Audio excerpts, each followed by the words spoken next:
It is 12 noon. Happy lunch hour. Welcome back in. It's three-man front. Pat, Conrad, Molly. Landrum off today. He'll be back with us tomorrow. We've been talking a lot about spring football. The Alabama Crimson Tide, they'll be on the spring practice fields come Sunday. Handful of SEC teams have already made their way to the practice field. And our next guest knows the Florida Gators as well as anybody. David Waters joins us from the Gators Breakdown podcast on the Higginbotham Hotline. Happy spring football season. I hope you're doing well, David. Yeah, doing well, of course. A lot of newness going around at Florida with John Summerall coming in. So first time we get to see the head man on the field with his team. Well, let me ask you this, because I know you had an interview with Coach Summerall. We've interviewed Coach Summerall in the past, obviously, when he was at Troy. We're actually going to hook up with him this next week and do an interview with him. Nice. Just your takeaways, because you guys had a really nice, long interview that I watched. Thought you did a great job. Just some of your takeaways from John Summerall and, of course, walking into a really big program there in Gainesville. Yeah, I think the biggest thing that's come around for John Summerall is I think winning the PR battle naturally. Like I don't think it's not a fake persona. He's just not playing to the camera or anything. He's being about as genuine as he can be, and Gator fans are eating it up. It's now look.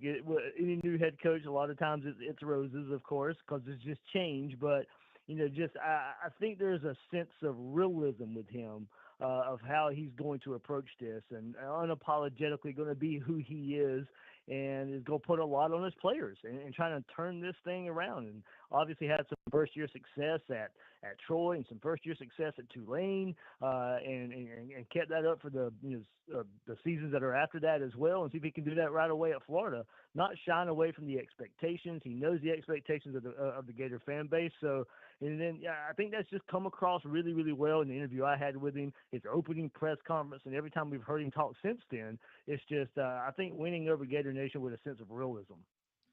David, we can get a little bit more into the offense as we move along here, but I think we all know it starts and ends with the quarterback position. And so Florida brings in Aaron Philo, the transfer quarterback there. What can you just kind of tell us? What's the excitement level for him? What are you hearing from people around the building about what they potentially think he could be this fall for the Gators?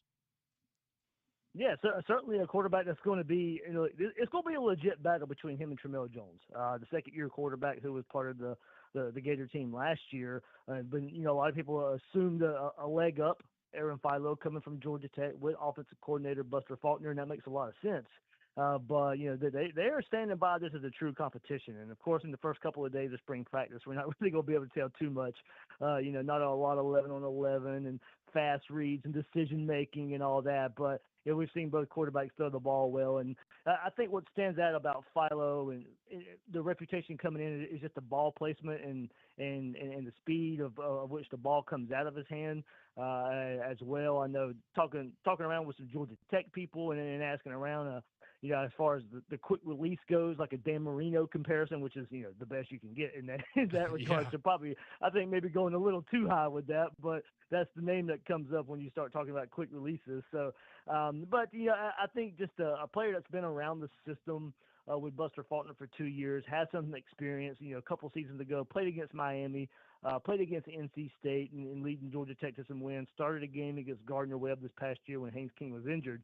So it's not completely new to him, even though he was the backup there at Georgia Tech. So I think, I still think in some ways safe to assume somewhat of a leg up given the familiarity with the language and all that. But Tramel Jones has really put his head down and trying to learn this offense pretty quick.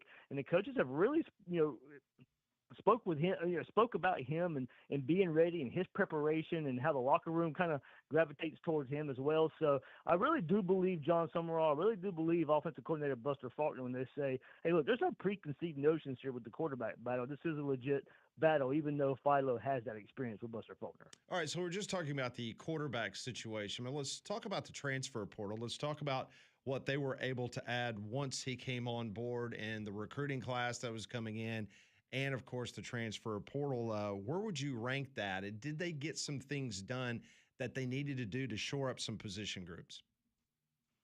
Yeah, well, the first thing was retaining what they call the Fab Five on the current roster. It was preventing Jaden Ball from entering the transfer portal and returning to Florida. And there were so many reports of, hey, it's just a matter of time before he enters the portal and goes to Texas. Well, that never happened. Dallas Wilson the same way. There were some expectations he may jump into the transfer portal, the wide receiver, and go to Texas. That didn't happen. Vernell Brown III at wide receiver, the legacy stuck around. Miles Graham, the legacy at linebacker, stuck around. And then Jaden Woods, who actually did enter the transfer portal, did take a visit to Texas, visited with Will Muschamp, talked with Will Muschamp. He decided to come back to Florida as well. And that was kind of the core group of young players that if John Summerall was going to, perhaps overcome some expectations in year one, that group was going to be a big part of it. And then, of course, when you talk about the transfer portal, I already talked about Philo, but some other Georgia Tech, connections there. Eric Singleton played at Auburn last year, but was at Georgia Tech before that. So some familiarity with Buster Faulkner. He just spoke, to the media not long ago saying, yeah, it's like he hasn't missed a day with me. He knows what to expect. We know what to expect from him. He's playing really fast out there right now. And then a couple other, another receiver, another offensive lineman from Georgia Tech, so some familiarity there. And two offensive linemen from Penn State, where offensive line Phil Trotwine comes in. So some more familiarity there to go along with that. But then on the defensive side of the ball, Emmanuel Obidejo from Jack State, I think their top defensive target in the transfer portal along the defensive line, went and got him, and he pretty much committed to Florida while he was just coming off of a visit to Texas A&M, so that was a big win for Florida. But more so on the back end. They went and got Cam Dooley from Kentucky.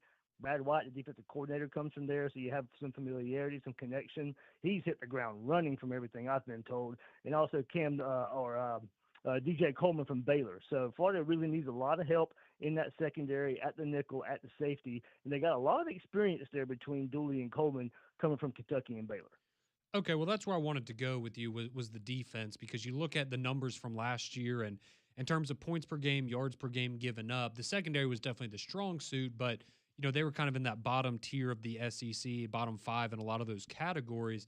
What is the expectation for the defense this year? How much better can that group be than they were last season? Yeah, I think a lot of that's going to just come from how fast they can get together with Brad White and everything that he did at Kentucky, and maybe not having the talent that he would have, year in, year out at Florida. Don't get me wrong. He had some talent at Kentucky on a consistent level, probably not, but there were some really good years, some really good talent that comes to that Kentucky program. So now, given the talent that he's, can have at Florida, can he replicate that year in and year out? Definitely some kind of different, more of an aggressive scheme up front instead of a reaction scheme up front. I think a lot of the defensive linemen and Miles Graham, the linebacker, even discussed it. Yeah, I think that suits our style a bit better, suits my style a bit better. I can play behind this defensive line. This defensive line can open up holes for me. Because Miles Graham played running back in high school as well. He kind of has that north-south attacking mindset. He can do that more with this defense at that linebacker spot. So Miles Graham's really excited about that. So the biggest question for Florida is going to be the interior of the defensive line. They lost a couple guys in the transfer portal and to the NFL draft, like Caleb Banks.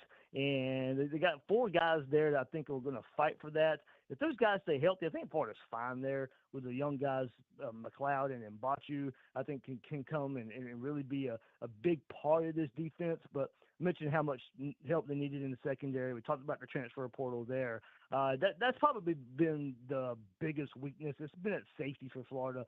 No difference makers there. And I think that's why they had to hit the transfer portal. So they went and got experience to really try and shore up, some playmaking, some difference makers on the back end of that defense. David Waters joining us for a few more minutes here on Three Man Front. You can see and hear his work there at the Gators Breakdown podcast. So you were with us during the process of the potential hiring of John Summerall. The big name was Lane Kiffin for many weeks, and then that was not consummated, and then they pivoted to John Summerall. We have said from the get-go, like, we would all take John Summerall over Lane Kiffin because we saw his work at Troy. We saw what he did at Tulane, not to mention the fact that he's a good old Huntsville, Alabama boy. So we are very well aware right. at how good of a football coach he can be. Once the dust started settling after the opening press conference, you talk to the fans every single day. How happy are they that John Summerall is the head coach? They're much happier than that. What Friday before, the Friday after Thanksgiving, and the Friday before Florida State. And I mean, I just remember being on campus that Saturday morning, Florida State, and you started getting the word. Okay, it's not Lane Kiffin. Florida's out on that. It's likely going to be John Summerall, and of course, we don't need another Louisiana coach. We don't need another G5 coach coming up. We just saw how it turned out, but then he's turned that narrative around a bit. We asked him straight up when we had him on the podcast in his opening press conference as well, about the comparisons to Billy Napier. He's like, look, I'm me. He's him. I'm me. Yes, the path might be similar, but that's about it. The comparison, shouldn't even be there anymore. And, we've seen it. He's a lot more energetic. I think one thing the players have noticed, and I think what they're picking up on is, and, I think a discussion point would be, Billy Napier, the knock on him so much was being tied into the offense and not necessarily maybe like in a practice setting or as a head coach, being available for the whole team because he was so invested in the quarterback position, so invested in being the offensive coordinator. And that's what we thought, hindered him in winning in the SEC. With John Summerall, he admitted in his opening press conference, I'm a defensive guy, but I get it. I get what Florida fans want. They want the offense. They want to score points. They want to be explosive. They want to be fun. And he gets that. And we've seen in 2 practices so far, he's going station to station. He's visiting every position. And he just kind of, I think, gets being a head coach more so than Billy Napier. Of course, we got to get the games and see how it plays out. But so far, so good on that route. So, it'll take games. It'll take results before we can ultimately say, but so far so good for John Summerall and just kind of endearing himself to, I think accepting what Gator Nation wants to see in a head coach so far. All right, with our last couple minutes, David, I wanted to pivot to basketball here for a minute because, Florida's an absolute buzzsaw right now. They've won 10 games in a row. They look very much like a team capable of defending their national title from last year. I think we all know, right? If you watch SEC basketball, you know how good Florida is. But my question for you, outside of the obvious, which is you don't have Walter Clayton Jr. this year, what could you say maybe heading into the tournament? What's the biggest difference that you've seen from this year's Florida team and last year's team? Because they seem to be pretty much on par in terms of how they're running through the SEC, but obviously without that star in Walter Clayton. What's kind of the biggest difference you've seen from this year and last year? Yeah, you probably would have been okay as a Gator fan if those bigs had just replicated what they did last year. But those guys, Ruben Chinyelu, Thomas Houck, Alex Condon, have gotten even better, and I think that's the scary thing for everybody else. And that's what we've seen a lot of, and a lot of that lends itself to the defense as well. It was a slow start for Boogie Flannan and Xavier Lee at the guard position, so they were relying on those 3 bigs. But as the guard play has gotten better, those 3 guys have really elevated their play as well. And you're talking about Ruben Chinyelu right now, might be National Defensive Player of the Year. He's probably the best rebounder in the country as well. And I think that's probably Todd Golden's biggest project so far that he's been here is just the development of Ruben Chinyelu. I mean, we go back to late January, early February a year ago, and Gator fans held their breath when he was on the court because you just didn't know what kind of bull in a china shop that you were getting. And now he's just a force right there in the middle of that defense, and nobody can get around him, and nobody can out-rebound him on the offensive boards or the defensive boards. So I think that has a lot to do with it. But just seeing now, Thomas Houck take another step, Alex Condon, maybe a little bit of a slower start to the season, but he's playing the best of anybody, one of the best players in the country right now, what he's able to do. So I just think it's kind of those 3 bigs, you just would have been okay if those guys replicated with like what they played last year and winning a national championship. But those guys came back to try and repeat, and they were going to need to get better. There's a lot of good teams outside of the SEC this year that Florida's going to have to contend with, and going through that 5-4 start and losing the big games to the big name opponents, I think really paid off for them. They learned who they were and how to adjust, and I just think those bigs have really just kind of stepped through the rest of the SEC so far this year. David, I want to circle back to football. Last question in regards to the Gators. The SEC has adopted a 9-game conference schedule this year. We're all going to have to get used to that because the schedule was tough enough with 8. Now you got 9 conference foes. And when you look at the Florida schedule for this upcoming season, their first conference game is at Auburn. And then you got to turn Yep. around and you got to play Ole Miss, a college football playoff team. You got to go to Texas later on this season. You got, of course, your game against Georgia. You got Oklahoma on the docket. I know it's early. The dust hasn't settled out of the transfer portal with all the other opponents that Florida's got to play. But your first look at the Florida schedule, what's the optimistic thinking or the expectation of this year one under John Sumrall? I think optimistic, realistic look, 7 to 9 wins. 6-6 making a bowl game. Yeah, it'd be some improvement. I don't think, look, it's still a tough schedule, but it does ease up from the first, the last couple of years. There's no Miami, no Utah on the schedule at a conference. So you do catch a break there, but as you mentioned, you kind of make that up with with a 9-game conference schedule here for the Gators. But I think optimistically, and talking with a lot of the fan base lately, to feel a little bit better about what you've seen. 7 at the minimum, 9, and I think you feel ecstatic about where this Gator team is heading under John Summerall. I look at that schedule, and you go to November, and I think off the top of my head, it's Vandy, Kentucky, Florida State, or Kentucky, Vandy, Florida State. I think you got to trend up in November. If you can end the season, 3-0 in games you would win when you look at it from this far away, I think that'd go a long way. But yeah, that first game against Auburn, I think a lot of people are circling that.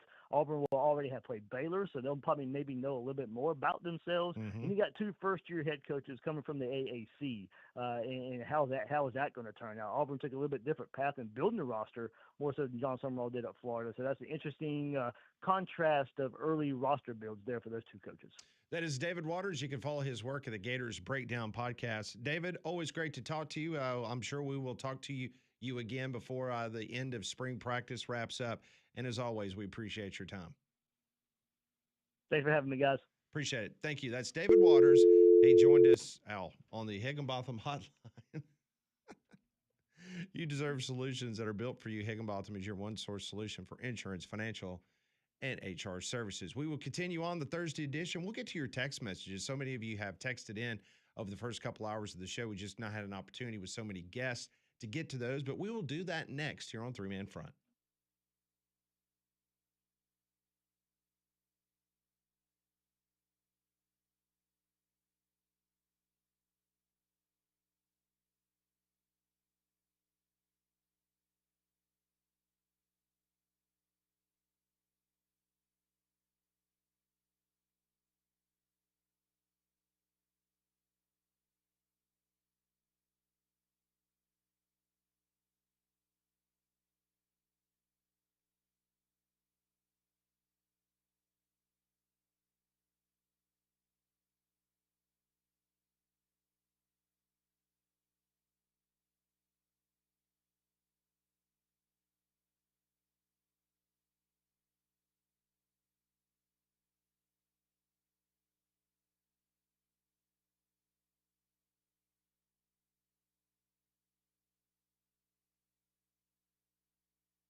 We are wide open the rest of the way. We'd love to hear from you. 1-800-239-WJOX. That is the phone number if you'd like to shoot us a text on the text line. That number is 205-834-9450. I want to remind everybody that your foundation and waterproofing specialist, they are Deep South Construction Pros. Deep South is a family-owned company with real Southern roots. If you're dealing with foundation issues or moisture problems, Deep South Construction Pros, they are the experts. Foundation repair and waterproofing, that's the backbone of what they do. From cracks and wood damage to crawl space moisture and mold, their trained crews fix the problem at the source. The owners are proud Alabama locals who still call this place home, and they're committed to serving families across Alabama and Tennessee. In the Deep South, reputation means everything. That's why Deep South Construction Pros puts their name on every job. They treat every home like it's their own with real Southern hospitality, honest answers, and fair pricing. For foundation issues and other problems with your home, go to deepsouthconstructionpros.com. That's deepsouthconstructionpros.com. Your home, their commitment, because if it's your home, it matters to them. That's Deep South Construction Pros. Earlier this morning, Joe Lunardi has posted an update in his bracketology. No change, Conrad. The Auburn Tigers still the second team out, according to Joe Lunardi. VCU now is the first guy that is out. Yes, because Indiana, they beat Minnesota by 30 last night, so that elevated them back into the final spot in the tournament. And, we were kind of going through some of these games over the weekend and how they might affect Auburn. The bad news for Auburn, the good news at first is obviously you have a great opportunity against Alabama on Saturday. That's a marquee win. And when you look at some of these teams like a TCU taking down a Kansas the other night, a UCLA taking down a Nebraska, that's kind of the marquee win you need at this point of the season. But in terms of Indiana, they're taking on Ohio State, who's another bubble team. So you could end up in a situation there where maybe there's not a lot of movement to help you out because they're, one of those teams is going to have to win that basketball game. But I think we all agree you win tomorrow or you win on Saturday against Alabama. In my opinion, you're in the tournament, and at the very least, right, maybe you win one game in Nashville and then you're 100% in. But I still feel very confident with Auburn. You go on the road, get a win against a top 20 Alabama team to add to the resume that you already have from earlier in the season. I think they're going to have a really, really strong case and a lot of supporters in that room come Selection Sunday. Well, Auburn has the toughest schedule in the country. That has not changed. Nope. Auburn basketball did an incredible job with their preseason. And then when you're playing in a conference that is rated number one from KenPom to net rankings, they are the number one league in college basketball. Currently, some of the numbers, it has dropped because, as we know in the net, things change constantly. Who beats who wins, who loses. It fluctuates one way or another. Currently, Auburn now only has 4 quad one wins. It was 5 just a couple of days ago, but it is now a quad 4 wins in the quad one and 11 losses. And then you're 4-2 in quad 2. So if you take those two, you're 8-13, but they've played the toughest schedule. They're currently ranked 40 according to the net ranking. They fell 1 spot back. Meanwhile, Alabama, they sit at number 17 in the net rankings. They're 8-7 in quad 1, 7-1 in quad 2. So that's 15-8 in those two categories. And the good thing is, because I'm looking at KenPom now, while you have the net rankings pulled up. So Alabama's 18 compared to 17 in KenPom, but Auburn's 40, just like they are with net rankings. But when you look at KenPom, they're ahead of Indiana, Cincinnati, TCU, VCU, these teams that we're talking about kind of in that same conversation. So maybe that's a data point that ultimately at the end of the day, now again, you're going to have to win on Saturday, but can ultimately prevail you and get you one of those final spots in the NCAA tournament. It is interesting because yesterday I asked Rocco Miller about Oklahoma, and he kind of slapped my question away, which is fine. I mean, I felt like a dummy by asking about Oklahoma, but I'm sitting here looking at the numbers. Oklahoma has a better net ranking than Mizzou. I know they're 16-14, and Mizzou is 20-10. But Oklahoma, they're 4-9 in quad. They've played more quad one games than Mizzou. They've got one less win than Mizzou in quad one games, and they both have the same exact number of quad two wins. Yeah, I'll be honest. Missouri's one of those teams this year that, and again, we went over that crazy stat yesterday where they could ultimately be like the 3 seed in Nashville, or the SEC, and you're going, if you're the 3 seed in Nashville, you're going to make the NCAA tournament. But I mean, you just kind of go through their schedule. And again, they beat Florida earlier in the year. That's going to carry the day for them in a lot of ways. They do have the head-to-head win over Auburn, but I mean, outside of the win, they beat Tennessee a couple of weeks ago, which is nice. But I mean, Florida and which don't get me mistaken, Florida is a great win. It was kind of before Florida went on this tear and became the version of Florida that we now see going into the tournament. But I mean, they lost by 43 to Illinois. Like they have some ugly losses, and again, they're against good teams. They lost by 20 to Kansas. Like Missouri's just been kind of interesting to me because, like you said, the numbers. If you really dig into it, that's a team that's feels pretty good about their spot in the NCAA tournament. But I mean, you get a win over Arkansas this Saturday, and a lot of that conversation will go away. But you bringing up Oklahoma.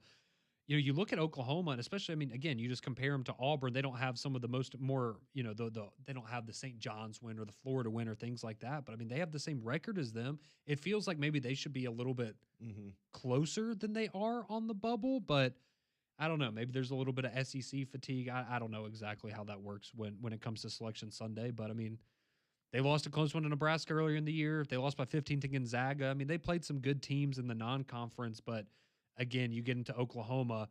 I think the killer for them is they lost 9 games in a row at one point in SEC play. Yeah. That's going to be tough for anybody to overcome. Yeah. I'm not proclaiming that Oklahoma should be in. I was just using that as an example. Because when you look at the numbers, and that's why I was trying to get across to Rocco yesterday, that Oklahoma is trending the right direction.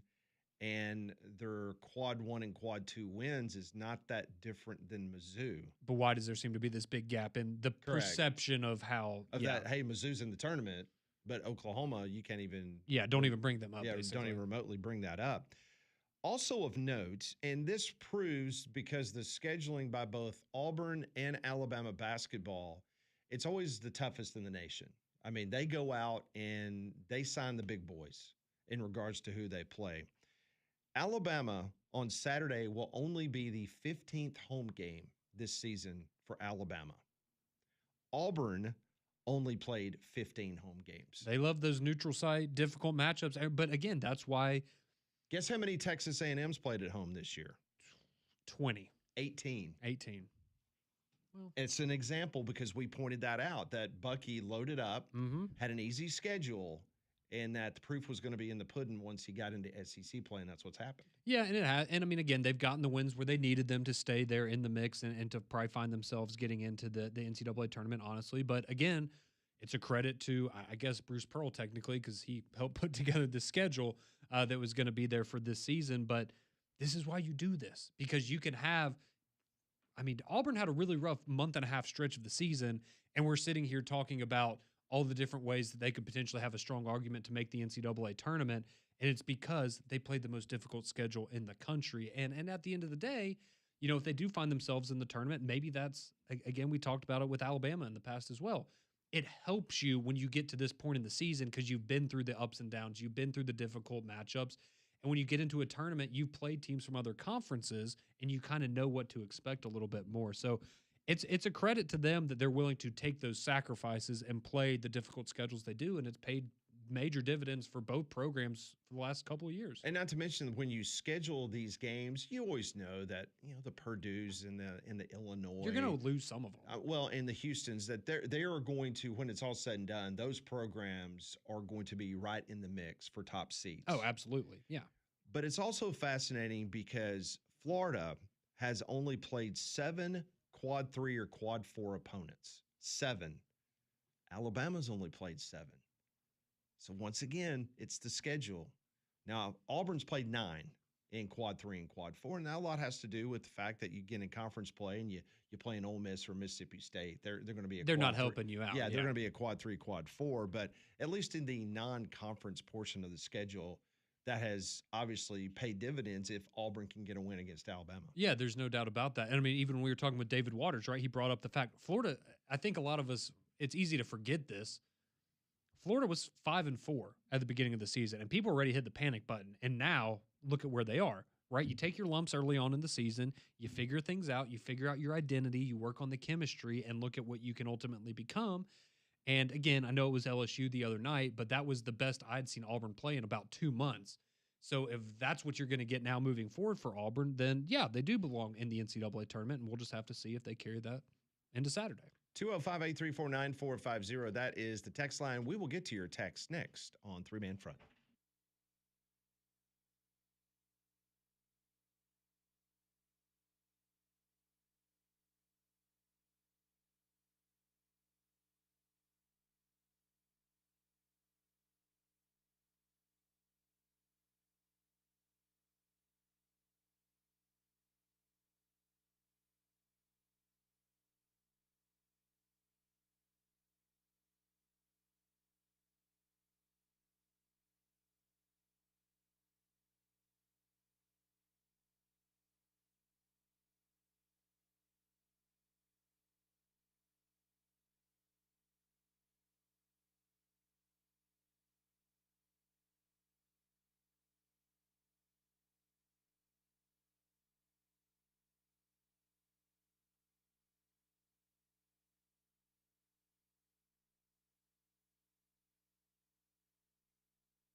It's 12:36. Welcome back in on this Thursday edition of Three Man Front. If you missed any of our interviews, Scott Hamilton, longtime columnist, talk show host there in the state of South Carolina. We talked a little Clemson and South Carolina football with Scott. Rodney Orr previewed the Alabama spring practice for Sunday. We also talked to Rob Pate, former Auburn DB, about the expectations for Auburn going into spring practice. And David Waters from the Gators Breakdown podcast. But we're wide open the rest of the way. We will get to your phone calls momentarily, but let's get to the text line. So many of you have been texting in this morning. Many of you are wanting that invite, that exclusive invite that we're probably going to end up having to have a lottery pick in regards to because it's been amazing how many people have responded wanting an invite. It's the invite for the summer to Conrad's summer pool party that he announced that he's going to have yesterday on the show. So go ahead. Thank you for that introduction, Pat. 205-834-9450 if you would like to join in the conversation. We have a first-time texter, no name, but the first text says, "How do I do this?" Well, don't worry. It came through, so you're good. They followed that up and they said, "I just want to know y'all's quick opinions for both Auburn and both the SEC and NCAA tournaments coming up." I think Auburn, if I'm looking at the bracket right now, Auburn would be an 11 seed. They would play Mississippi State. So I'm giving them a win against Mississippi State. I was about to say, if Josh Hubbard doesn't score 45 points, they will win that game. Yeah, they will win that game. The next game's against Georgia. And if you remember when Auburn played Georgia, Auburn almost beat Georgia. It was a crazy game there in Athens, Georgia. Yep. And then they got to play Arkansas. And that would be the third game in 3 days for Auburn. So if Auburn can get the first two wins, I think it will come to an end in game 3 against Arkansas. Yeah, I would say 2 wins would be solid for them in Nashville. I think, in my personal opinion, for the NCAA tournament, you just never know. It depends on how the bracket lays out. Right now, if they get in, I would say I'd give them 1 win. I would think they would be able to get through 1 victory, but making it through the first week into the Sweet 16, depending on how the bracket falls, potentially. But I'd feel confident giving them 1 win right now in March. Moving on with your text. What proof do y'all have that that was really Faye in the picture she sent in yesterday? Belief. Well, okay, this is the other thing. Faye has sent in pictures before that were fake, and that was where Landrum had kind of created the persona around her based on pictures that had been sent in by Faye previously. So, I mean, it looked real to me. I feel like we've gotten pretty decent at detecting Molly, AI images. I'm not saying that you're an AI expert, but you got a really good eye catching certain things. When you saw the picture of Faye yesterday, what was your immediate reaction? I never saw it. You didn't? I thought you saw it. Nope. All right, well, I'm about to send it to you. Okay. And then we're going to get your live reaction on anything from that image that stood out to you as, oh, this is fake, or this is doctored, or this is... No, not at all. I mean, I know AI is extremely good, and it's, people are whizzes at that. I apologize, it's not their best quality because it's a screenshot of the text line. But yeah, tell us if that looks legitimate to you.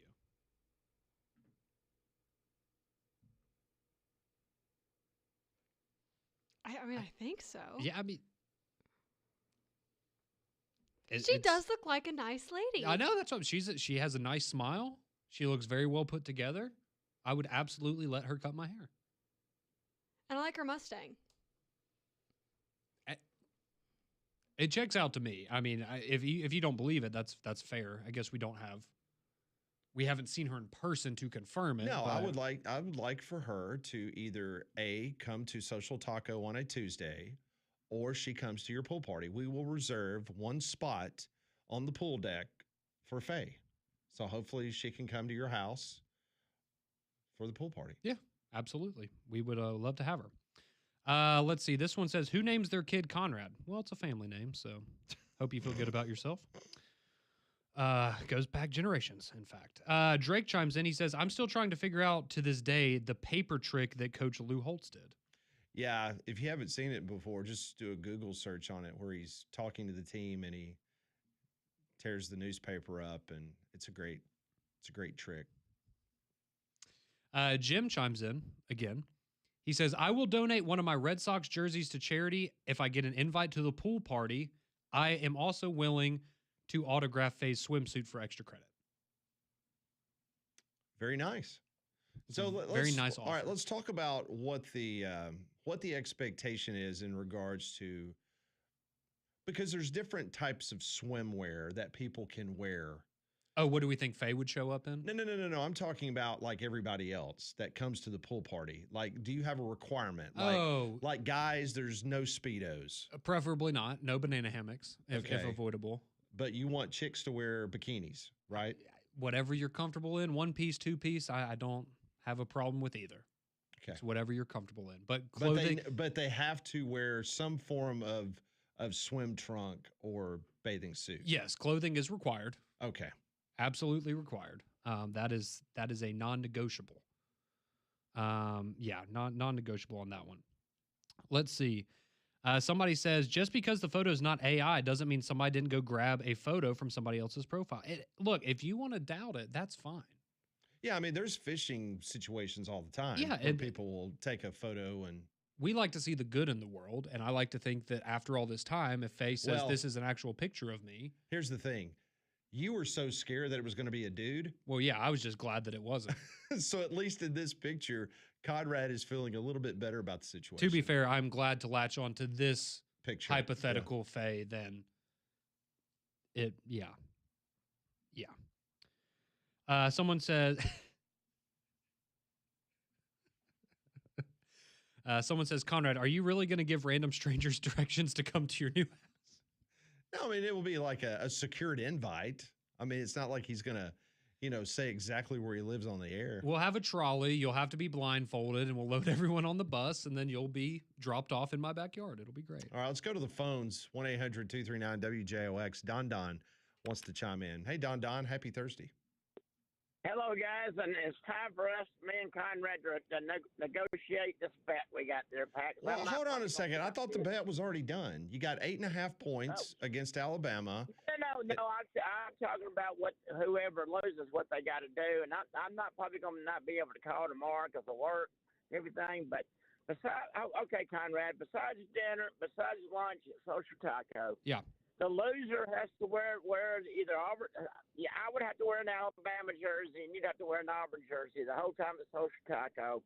And then if you lose, you got to sing the Auburn fight song with me, and if I lose, I got to sing Roll Tide with you. I'm fine with that as long as somebody can.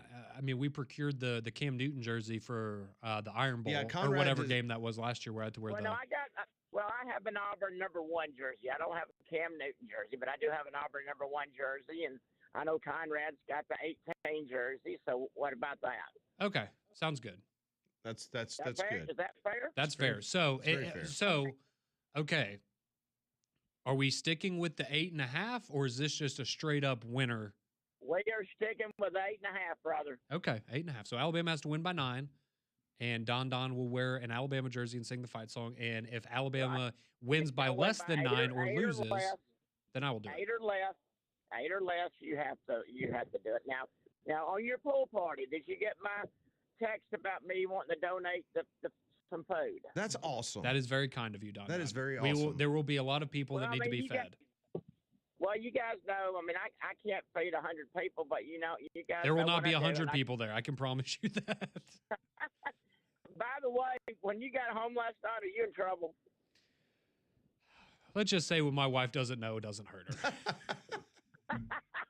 We'll file this under that category. I think that would just overwhelm her a little bit after a long day at the hospital. All right, so Don, you've been to a lot of these shindigs. You've been to a lot of pool parties in your lifetime. Absolutely, a lot of crazy times. What do you think would be a good number for the audience to attend Conrad's house? What do you think? Conrad, with my suggestion, you need to cut it off at 20 people, brother. 20 people. Are you okay with 20 people, Conrad?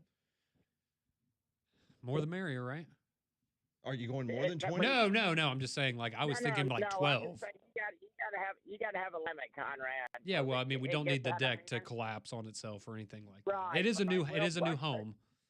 All right, so 20 people. But here's the bad part, Pat. When you have a party and you try to tell everybody to bring something, It's the people that don't bring anything to fuss that you don't have this and you don't have that. And they're the I'm sure ones that you've had eat the this most. Yes. That's absolutely Exactly. correct. And I'm sure you've had people come that you've had football parties to your house where they don't bring anything. Well, why didn't you have this? Why didn't you have that? Well, I mean, that's just like Conrad complained at our Christmas party a couple years ago, just because I didn't have a certain type of lobster. He was just griping and complaining the whole I only night. like the tails, Pat. I only like the lobster tails. Okay. No, but anyway, hey, what game is Landrum covering?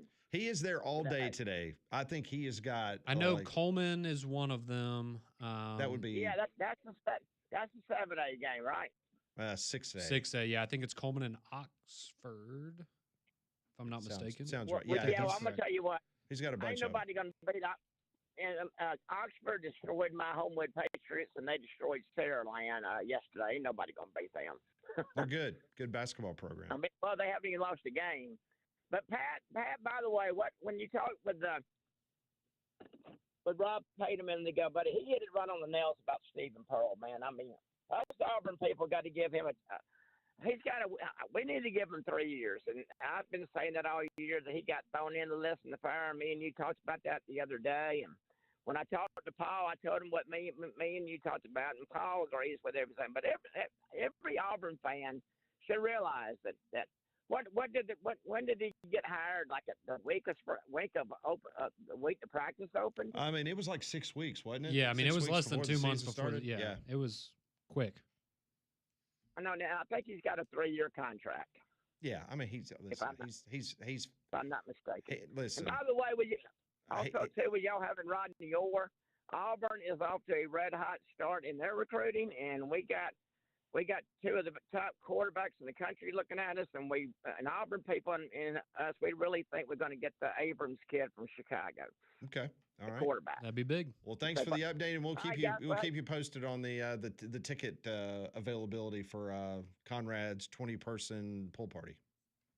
Okay, well, I'm sure you got Conrad's in the page got a short list of who they want. I guarantee you, Miss Baby will be there, Miss Mary, and everything. And hopefully, I'm on that short list, Conrad. I hope so. I don't know, Don. We got to make some cuts, so we'll we'll see. We got to Don, really dive into the numbers, and we'll figure it out. Don, you will be there. I promise. I just offered the food, Conrad. Come I on, man. know. I'm giving you a just hard want him time. to drop the food off and leave? No. I'm kidding, Don. I'm giving you a hard time. I know you are, buddy, and hey, I Molly. love every minute of it, man. Me and you have a good time together, brother, okay? Absolutely, Don. Thank you for calling in, and thank you, Pat, for reminding everybody to come to my house.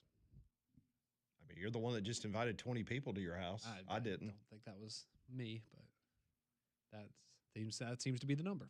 It's a good round number. Okay.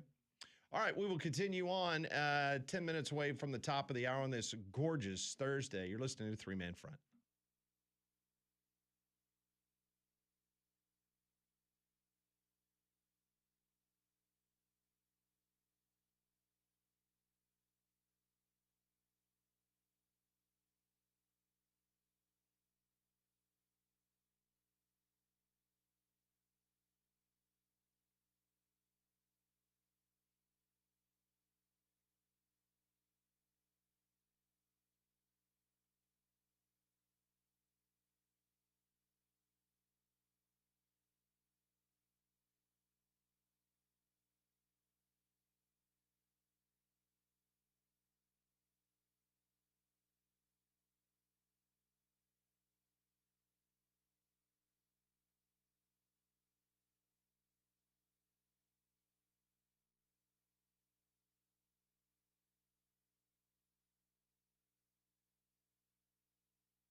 It's 12:53 here on Jocks. Your text messages from our listening audience is always a winner. I wish so many of you would have an opportunity to see some of the stuff that's texted in on this show every day. It's a lot of fun. It certainly is. And we love all the interaction at 205-834-9450 there on the Jocks text line. And unsurprisingly, the Wait, do I understand that Hastings is turning down an invite to the party? well, I told Hastings that there would be security there that would not allow him to enter the premises. Yeah, I just saw a text come into the show, and Hastings said that he was going to pass. So it sounds like you and Hastings are back at feuding again. I thought you guys had. I buried thought the we hatchet. had. I agree. He got to come and blast me for about 10 straight minutes on the show a couple of weeks ago, and I thought that he got to clear the No, air. actually, it was Tuesday. Was it this Tuesday? I thought it was a couple of weeks ago. No, he was there Tuesday. Was it this Tuesday? Yeah. Oh, well, then he's blasted me a couple of times then. But yeah, I thought we had turned the corner, and he extended the olive branch to me, and that apparently has been revoked now. So, Well, a little bad news coming out of the University of Michigan. The University of Michigan has confirmed that Sharon Moore's alleged mistress, Paige Shiver, will not be back at the school in 2026. Her contract was not renewed by the University of Michigan. If you remember, Moore was fired at the University of Michigan in December for allegedly having an inappropriate relationship with a staff member and is facing serious charges. He was arrested shortly after getting fired after allegedly making threats at the home of the aforementioned alleged mistress. So Paige Shiver will be looking for another job. She will not be employed no longer at the University of Michigan. that's not a big surprise, but I hope that her and Sharon Moore are both able to move on with their lives and better themselves from that, because that was a horrible situation all around. Just ugly, ugly, ugly. This is Three Man Front on Jocks. One more hour to go. Keep it tuned right here.